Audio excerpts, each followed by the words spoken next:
The U.S. and China have reached a deal on new sanctions against North Korea a month after the reclusive nation fired a nuclear weapons test. I'm Deborah Kahn.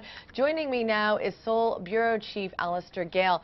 Okay, Alistair, obviously the U.S. and China have sanctioned North Korea in the past, so what's different this time around? We don't know exactly what they agreed, but we do know that that from diplomats at the UN that they do have an agreement to enforce some of the existing sanctions and to add some new ones.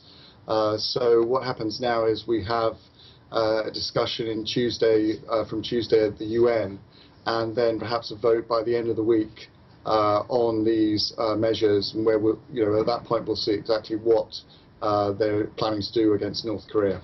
Okay, and of course China is treading on this delicate line of sanctioning North Korea and not causing instability within the country. What are some of the new sanctions that they have agreed to?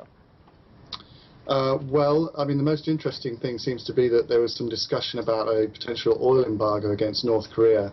Now, this is something that apparently China would not agree to, and that really shows us that China's position in this is that it will go along with new sanctions on things like banning financial transactions by certain institutions, travel bans against certain North Korean individuals, but really when it comes to taking major steps which might potentially destabilize the North, it's very averse to that. So the information that we have from diplomats in the UN suggests that we'll see more of the same kind of thing that we've had in previous agreements at the Security Council.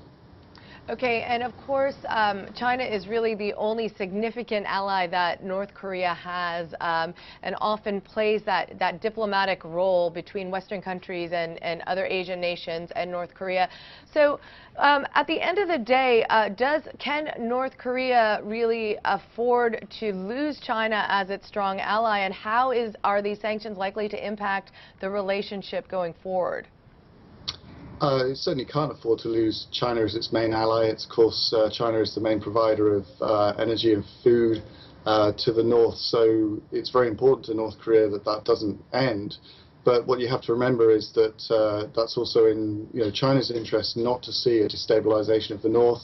China, of course, is very worried about an influx of refugees. It's worried, of course, about if there's a unification on the Korean Peninsula, you could have US troops coming up against the Chinese border. So there's really, China and North Korea are not best friends, that's well known, but their interests are really aligned here, and you're unlikely to see anything publicly which shows any kind of breakdown in that relationship. But secretly, and the way that the Chinese talk to the North Koreans, I'm sure people tend to think that they're not very happy. Okay, thanks very much, Alistair Gale, Seoul Bureau Chief, on that story. For more, you can go to WSJ.com. I'm Deborah Kahn.